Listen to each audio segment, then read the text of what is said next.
Hi, so my name's Ian Puddick.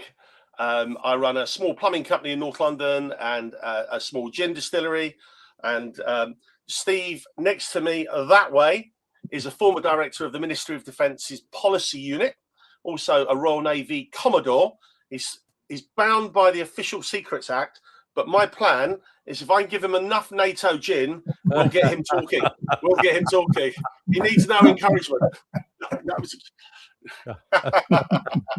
Excellent. And our super guest directly below is former CIA senior analyst Larry Johnson. Also, I believe you're a firearms instructor as well. Yeah. I'm a firearms instructor. I train instructors. You train instructors, and also with a really strong background in counterterrorism. And your profile online, it just reads incredibly well that you speak truth to power, which makes you unpopular. You run but it does in any form of life, and you're unafraid and you're nice. You're not an aggressive man. You're a very gentle, kindly man, but a no nonsense man. I think, is that fair, Steve? Is that a fair appraisal? Yeah, definitely. I try to treat people with respect. Yeah, no, and I recognize that I'm not God's gift to the world. Try to have a little humility. It goes a long way. Yeah. I think there's something to be said for strategic empathy. What people on the other side think and feel. Yeah. There's not enough of that, I don't think, in life. In life generally, not just in what we're talking about, just just generally.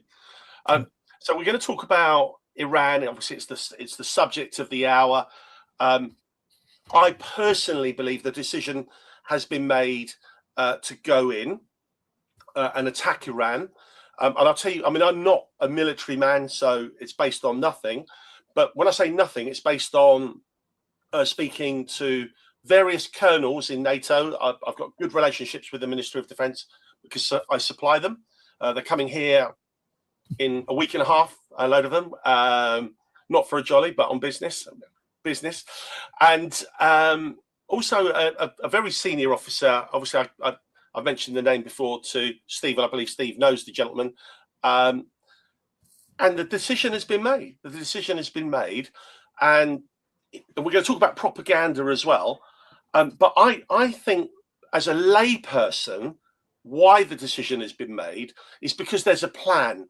So I've been watching lots of podcasts and saying, like, is Trump going to pull the plug at the last moment? Is this all pure theatre, having everything out there?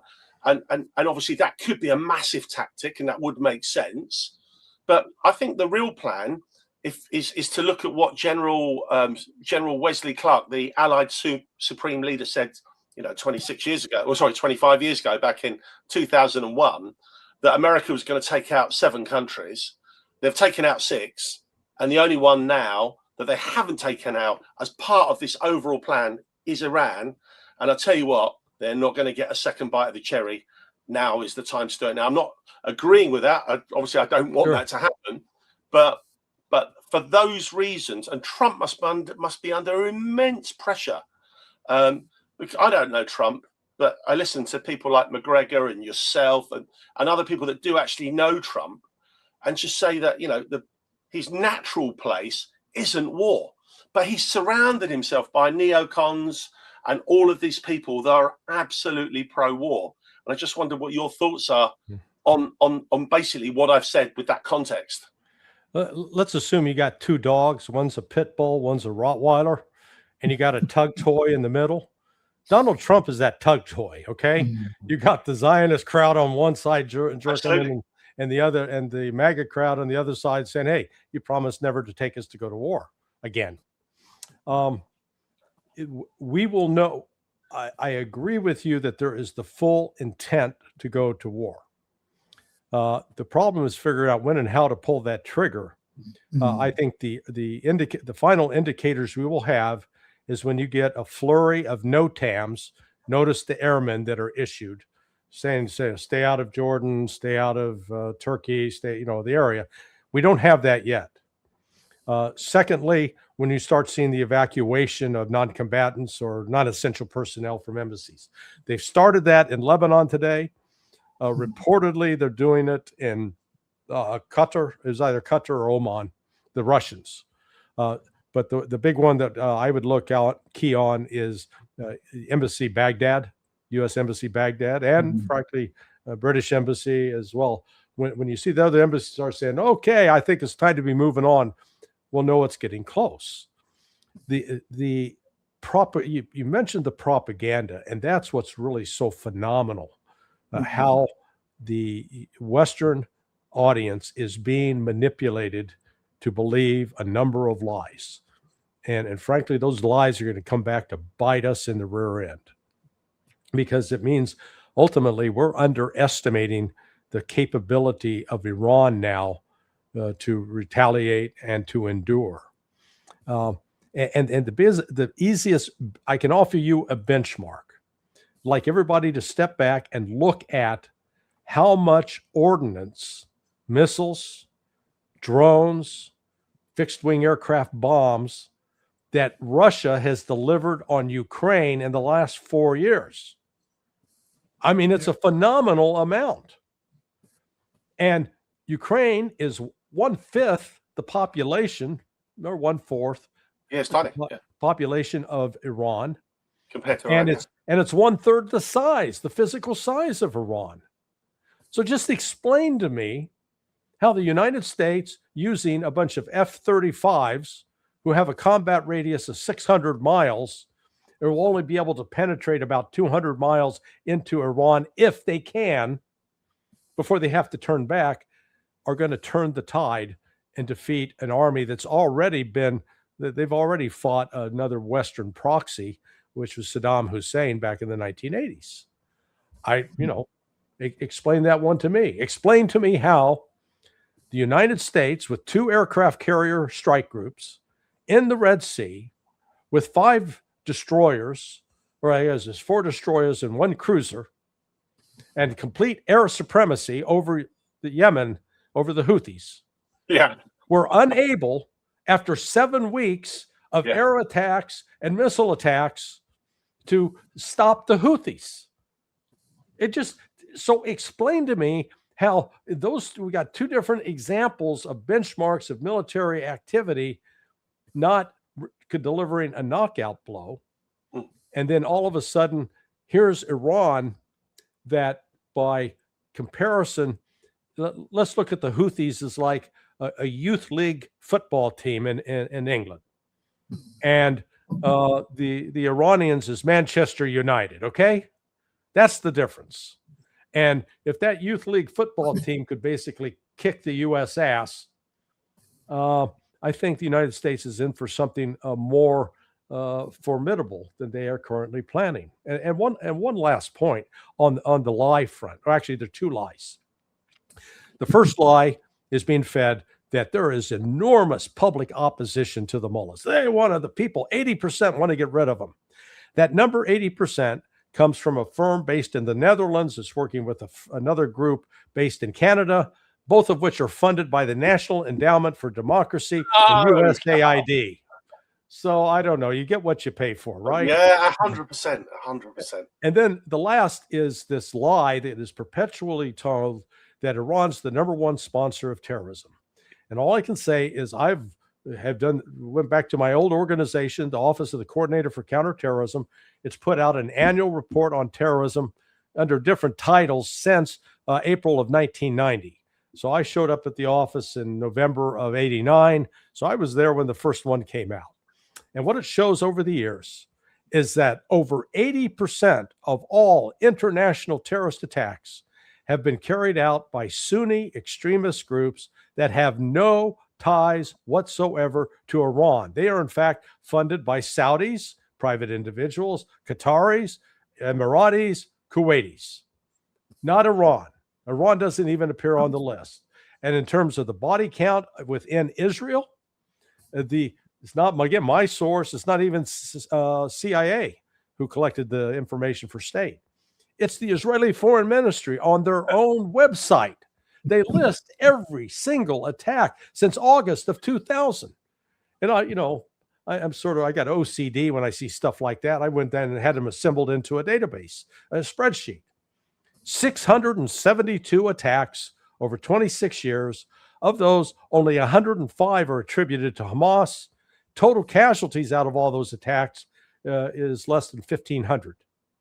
Now, I'm not saying that 1,500 is an inconsequential number, but we're being told when you're looking at the fact that the Taliban are accused of terrorist attacks that have killed 79,000, that ISIS is good for over 60,000. I think getting a case of the vapors over Hamas and Hezbollah is ridiculous. Note, Hezbollah has fired like over 20,000 rockets into Israel at military targets primarily. And the total death toll from those, again, not my numbers, 65 maximum. Not per year, not per rocket, total. And that's attributed in part that the Iron Dome is effective against, subsonic rockets. Okay, that's my rant. Yeah, it's a good rant. Yeah, I think this, what it shows, Larry, is that how little the West understands this area of the world, the Gulf. The difference between the Shia and the Sunni. I mean, I wouldn't say I'm an expert. My brother is, but I remember being in Afghanistan and talking to one of the Taliban as part of the negotiations, and remember talking about politics and what they wanted, and it seemed to me that they wanted a lot, and then they wanted similar things to us. But I remember vividly saying, I said, yeah, you're going to offer people the vote? He said, yeah, we'll offer everybody the vote. And then he said, except the Shia. And the Hazara are actually the Shia element within. And so you start to understand this tension. My brother describes it brilliantly, which is that there is this ongoing civil war, which has been going on since the 7th century in the Middle East between the Shia and the Sunni. But also on another axis is between the fundamentalists and the reformists. And the reformists say, this is terrible. We're just behind. We need to catch up with the West. Right. And the fundamentalists say, no, it's the wrong way around. The problem is we're trying to be too like the West. We've got to be. So you've got that four-dimensional axis. And really, I'm not understanding it. I mean, interesting. Hamas have Sunni origins, whereas of course Hezbollah are Shia origins, and of course that goes hand in hand with what's going on elsewhere. In a very good example, I thought, was the first Iraq War. The second Iraq War. We pitch in and we say, right, this is fun. There's going to be regime change, and so what happens is that essentially a Sunni 20% regime leaders are not suppressing, but they're in charge of a 60% Shia Iraqis and then 20% Kurds. And surprise, surprise, when the vote comes, suddenly everybody's a bit shocked that actually these guys are now much more Iranian leading. Well, surprise, surprise. And it's that lack of understanding, which is, this is what I'm talking about is simple compared to the more sophistication that you've had.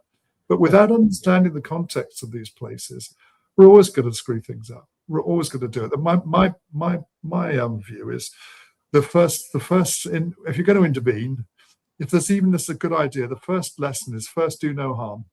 And on every intervention that we've had over this century, we've done more harm than good, frankly. Yeah. And that's without even thinking about how this particular war could be even worse. But anyway, over to you.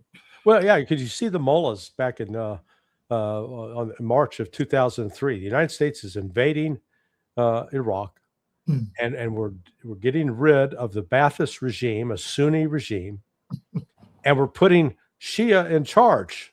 And I can see the Ayatollah sitting there going, "This is a miracle from God." Their Americans are doing what we couldn't do in the 10 years of war with Iraq.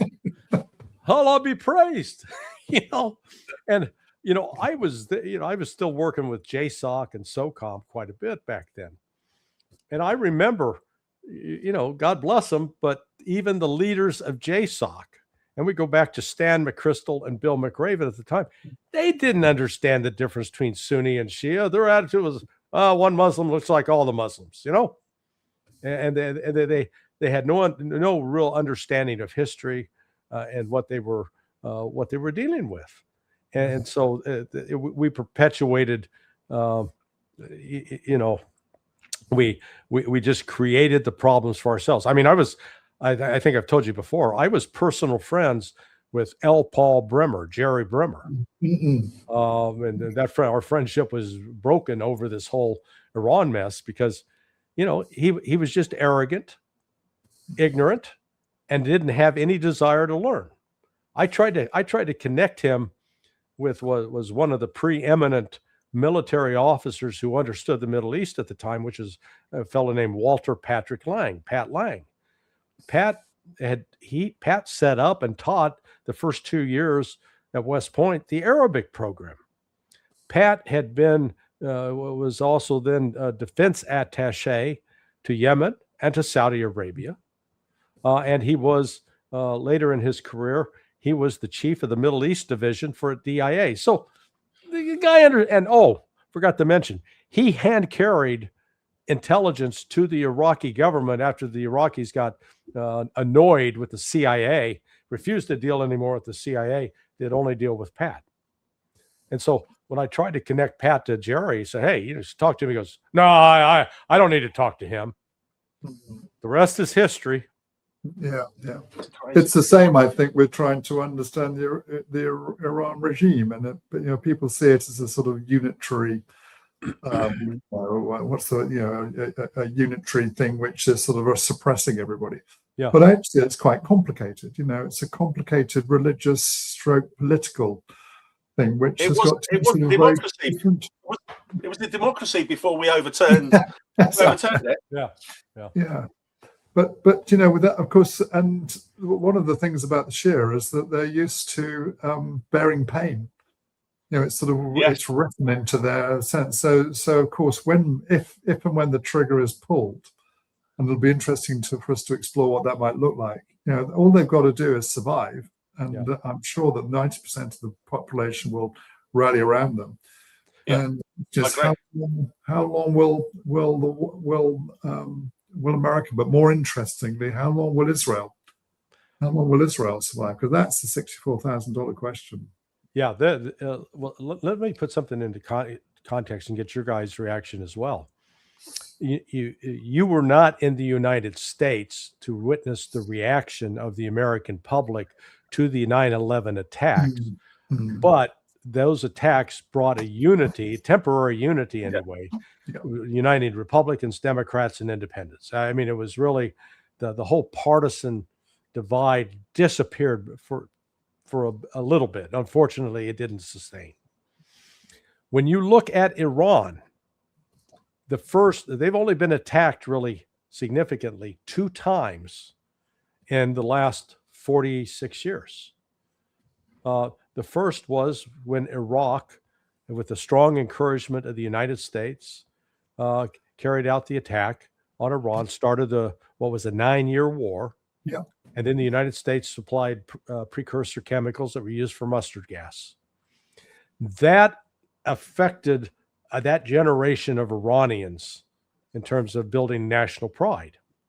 Well, those people who really remember that from 46 years ago are people who are roughly about 53, 54 years of age. Professor Sayed Mayrandi is one. He's in that age range. He fought as a teenager.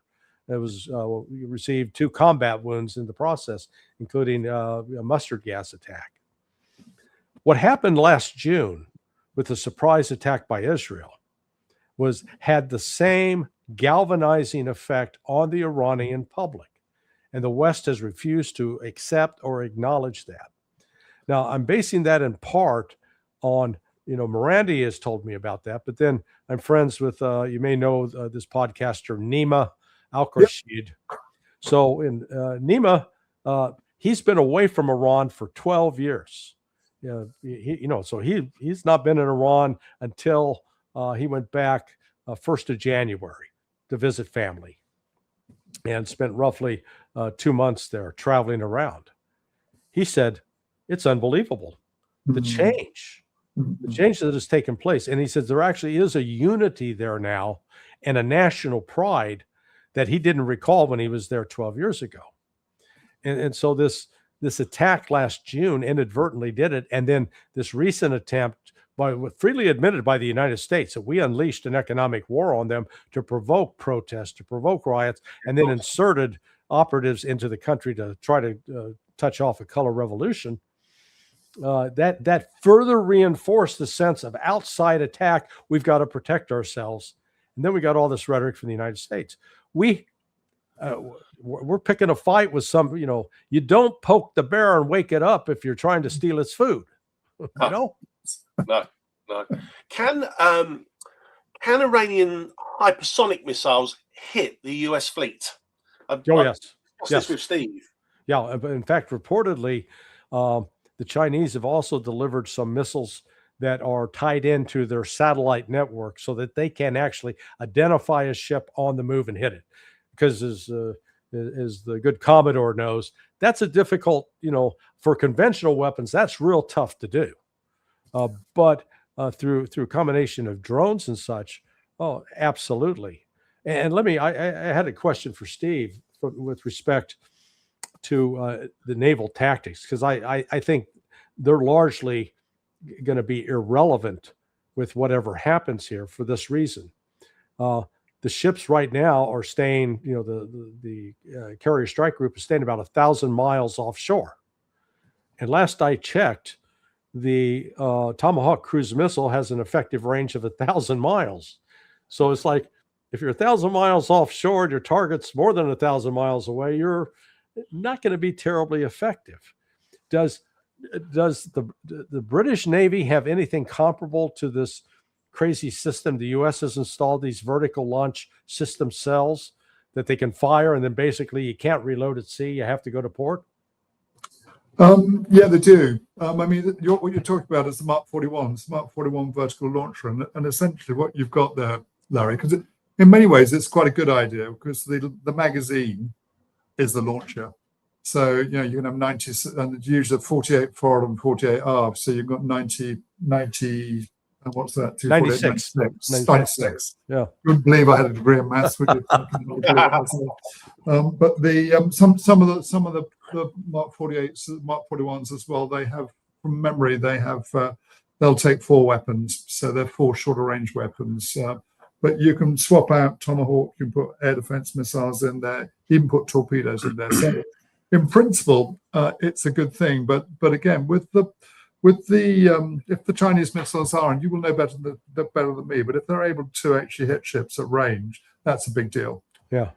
Because what it also means is that if you can hit ships at range, you can also hit airfields at range. So an airfield is easier to hit because you can't switch its lat and long. It's always there. So it's much, because you can throw stuff in which doesn't need what's called terminal guidance. And terminal guidance is that last 20 or so miles, because as the weapon's coming in, it might be ballistic initially, then halfway it's mid-course guidance. So that's taking you to the rough area, but then you've actually got to get it on target, because a carrier or a destroyer is a much, much smaller target than an airfield. So, and its lat and long is changing all the time. You can do things to decoy missiles. But when something is coming in at hypersonic speed, then that's a whole different thing. There's no weapon that I can think of in the Western Army that can destroy anything at hypersonic speed, and not many that can do well at ballistic missiles. The only weapon system I can think of is that. I mean, I've said this before. We were under air attack from the Argentinians in the Falklands War, and they had 5 in toto.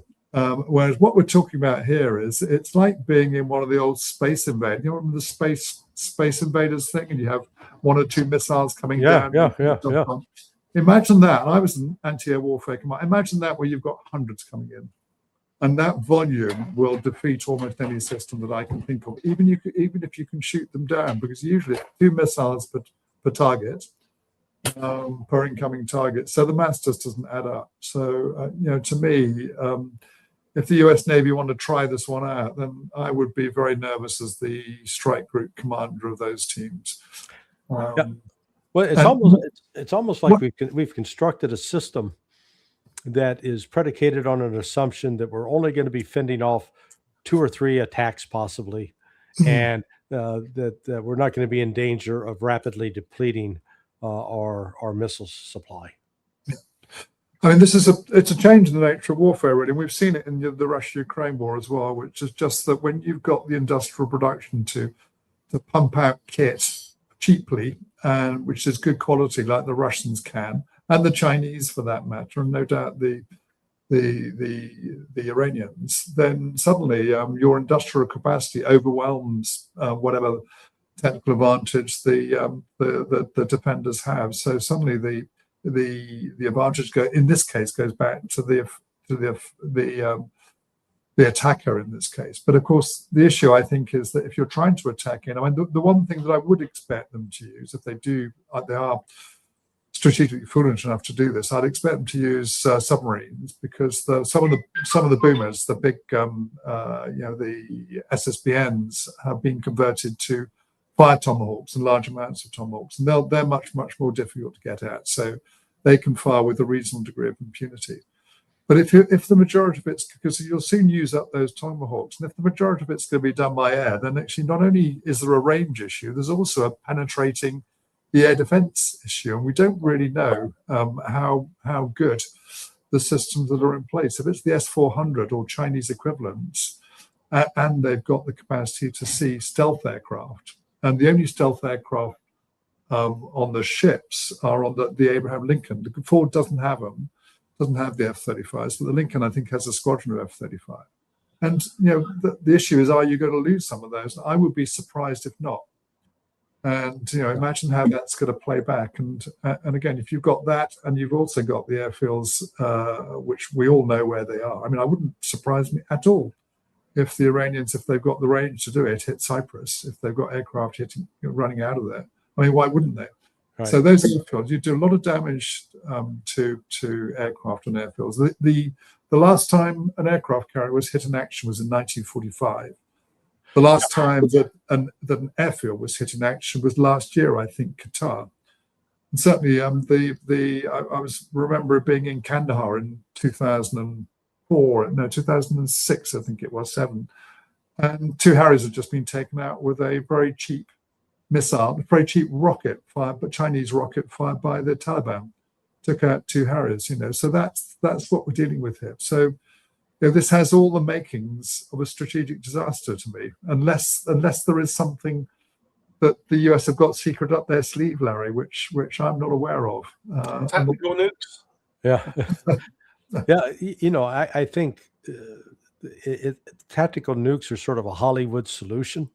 Looks good on paper, but when you walk through the actual, what does it accomplish other than angering the other side so much that they're going to escalate?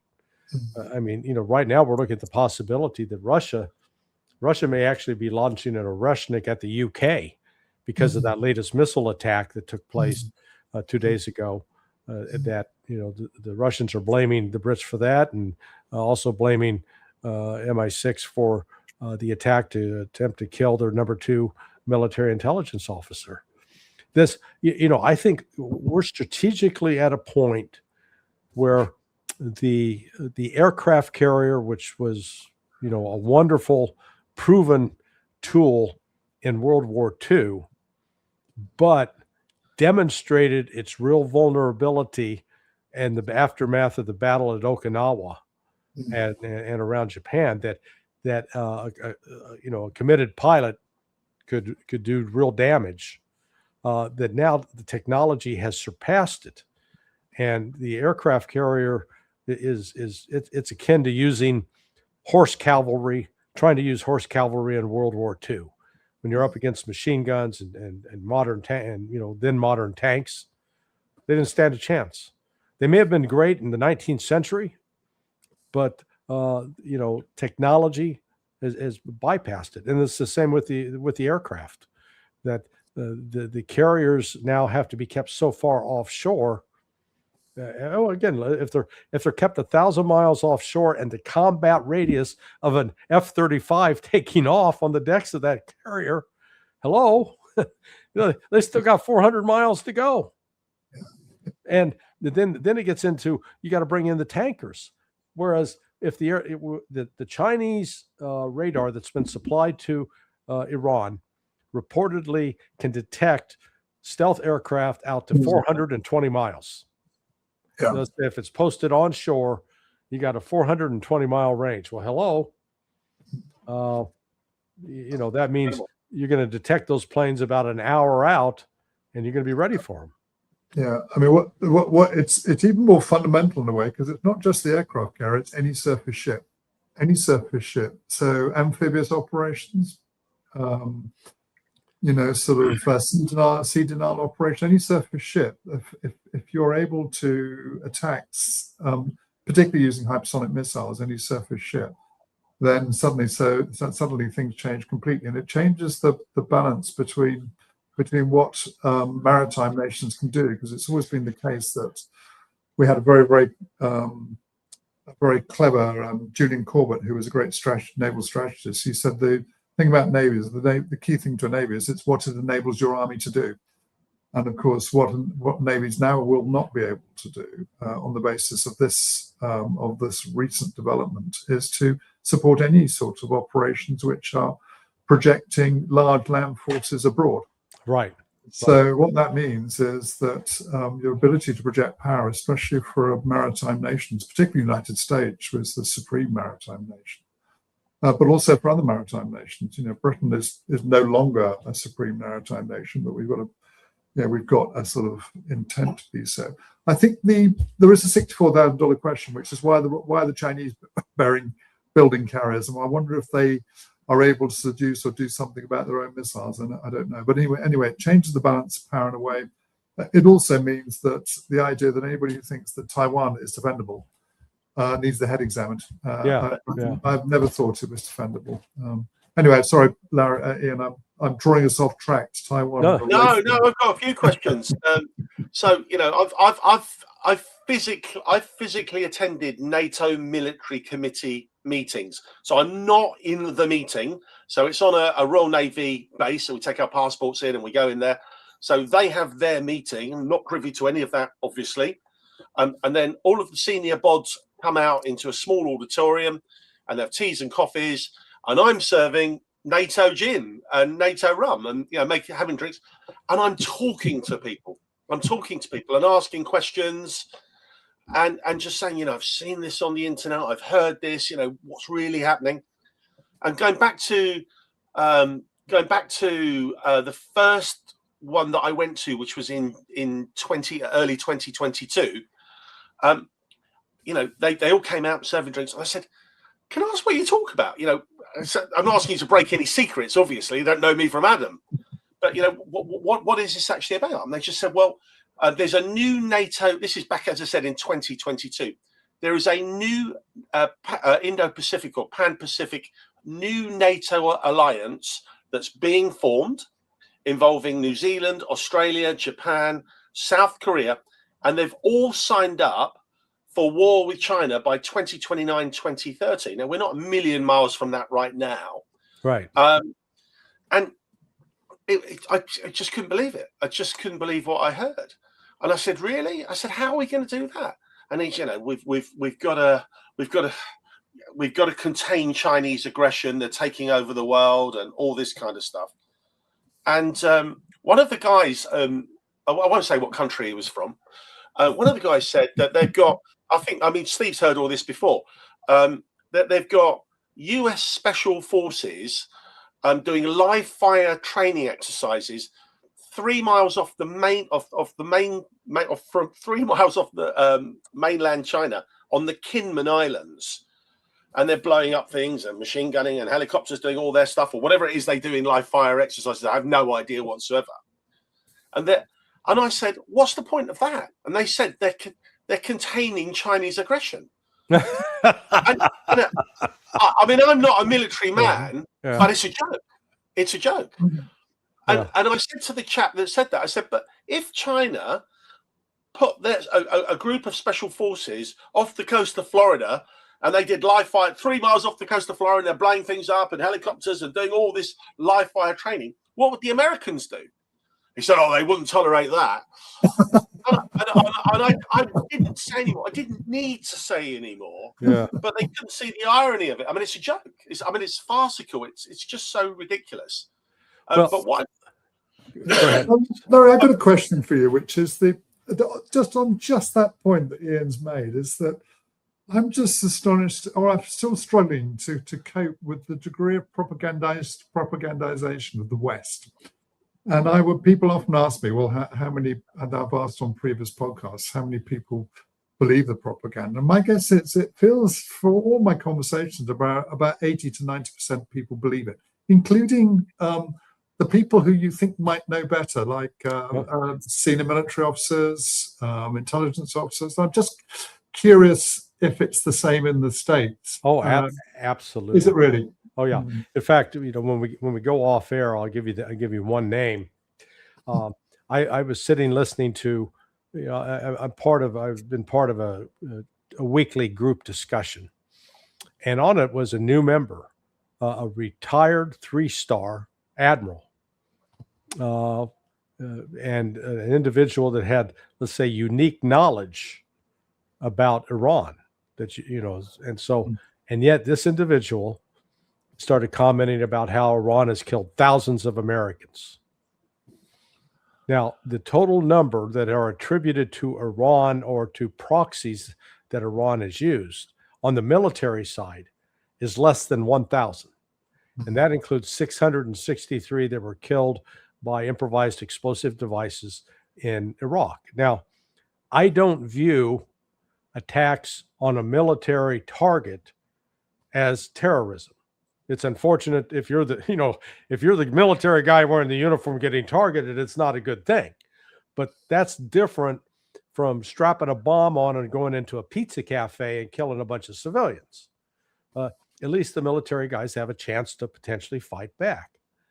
But again, this was a guy, when I give you his name, he was at the top levels in CENTCOM. In Intel. He should know better. And yet here he was putting out this propaganda. And you've seen it, it's, if you've read any of Cy Hirsch's latest pieces, I don't blame Cy for putting out propaganda. It's what he's being told. But what is alarming is that his sources, which are usually pretty good and usually from the Intel community or wherever, they're repeating just utter nonsense. And in his last article, they're told that we had destroyed all of Iran's ballistic missiles in June of 2025. No. Absolutely not. Or they're told that Russia suffered 1 million killed in action in Ukraine. No, I mean, it's just, so these people, though, really believe what they're saying. And part of it is, the United States has gotten away from generating its own intelligence. Instead, it relies on liaison intelligence. And liaison intelligence is where we'll go to, like, the Ukrainian intelligence service, ask them questions. They'll give us a report. And so we'll take that as if it's true. Well, report is according to, a foreign intelligence service, XYZ, but that becomes our knowledge base. Instead of people pushing back to challenge it, saying, this doesn't make sense. I mean, example, the Israeli Defense Force insists that of all the missiles that Iran fired in the 12-day war, they intercepted 90%. Actually 92%. Though only 8% got through. Yet there were over 480 buildings damaged in Tel Aviv alone. Another big number in Haifa. There was the destruction of ports, the destruction of refineries. There were major military headquarters hit. Ted Postal, who did an analysis of Gulf War claims on Patriot missiles, that just showed that the estimates by DOD at the time were wrong, really off. He estimates that they intercepted only 5% in this last Gulf War. Nonetheless, here you got Cy pushing the 90% intercepted without even taking time to say, let's talk to Ted Postal. He knows Ted and should listen to his analysis and present it as an alternative. Raise questions. Oh, no. The propaganda goes on and the people believe it. Yeah. I've got one question about Trump, if I may. Two questions, actually. The first question is, Trump famously said, was it last year? He gave a fantastic speech. I don't think he wrote the speech, but a wonderful speech about not intervening in foreign wars, going into cultures we don't understand, leaving them in a mess, and all of this kind of stuff. And you think, wow, what's not to like? And obviously, he's ignored all of that. And he said very famously some years ago, I believe on his first campaign, he said, I could go out and shoot someone. Forgive me for paraphrasing if I've got it wrong. He words to the effect of, if I went out and shot someone, my ratings would go up because he's so popular. Yeah. So where is MAGA with him now? Because there's all these wars. He's killing fishermen in the unarmed, fishermen in the Caribbean.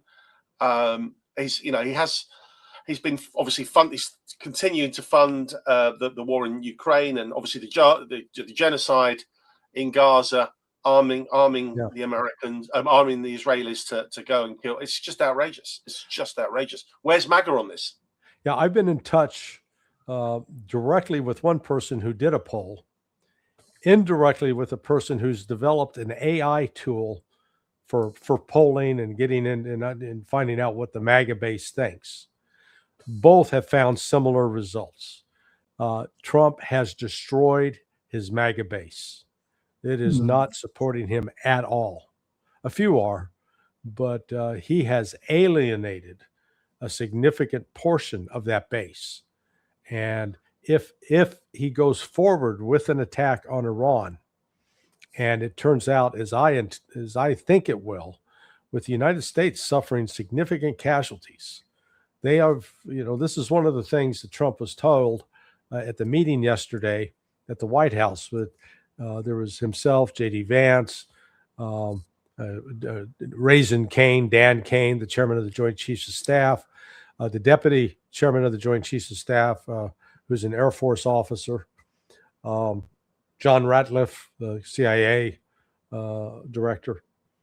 And they were told that they can't guarantee a successful operation. They can't guarantee it can be done in a short period of time. Wow. And that there will be significant casualties. That's incredible. I always assume, clearly wrongly, that he's just briefed really badly. That's incredible. Well, the part of those answers came out according to the New York Times because J.D. Vance kept asking and drilling down on the questions like, okay, can you give us an assurance that this is going to be done in 2 days? Well, then the Bojangles tap dance started,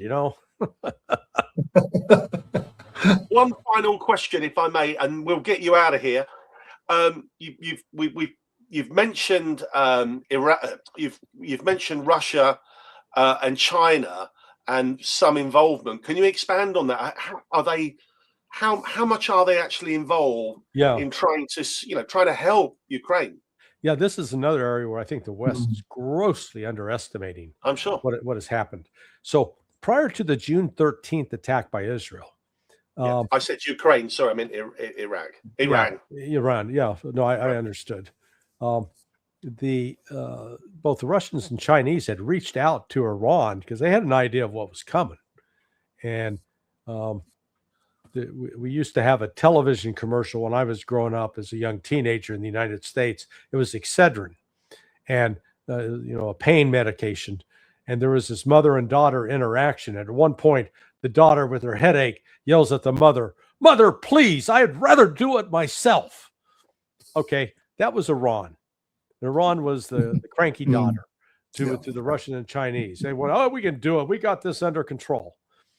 Okay, after that 12-day war, sheepish Iran approached both the Chinese and Russians and said, "Godfather, will you be my friend?"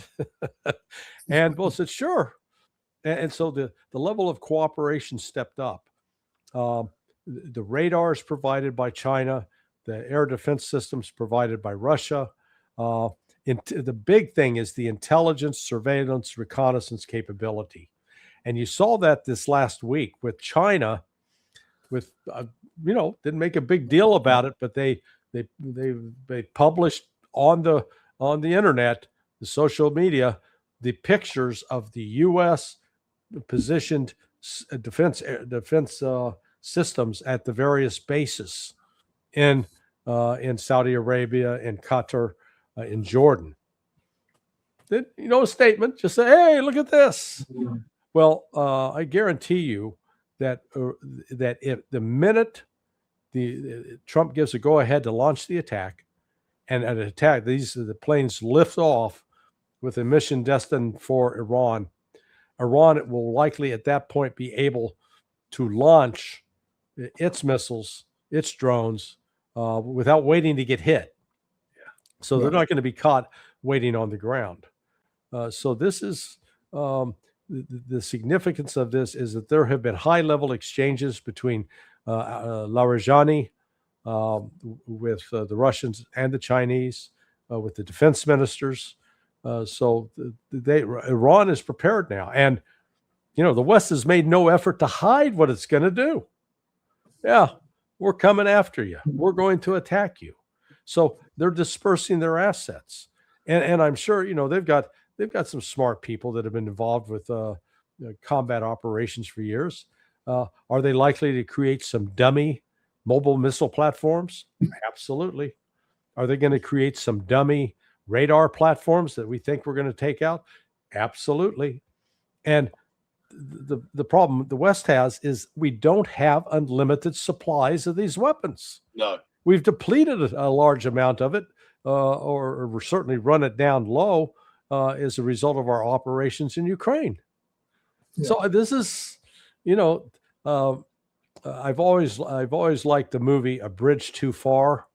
I identify with the analyst that, when he's reviewing all the intelligence and he tries to warn his superiors that they're not a bunch of men and boys. You got some panzers there. You got some SS troops. It's a harder target. And he's ignored. In fact, he's told that he's crazy. Well, yeah, I ain't crazy, but I'm giving the warning. We're walking into a buzzsaw.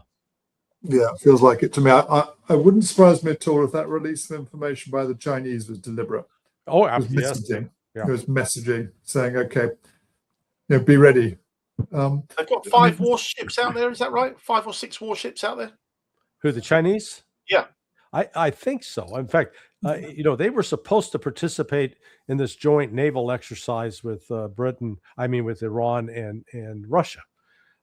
They didn't show up for whatever reason, and I think it had to do with they were doing other things and shadowing the fleet and positioning assets.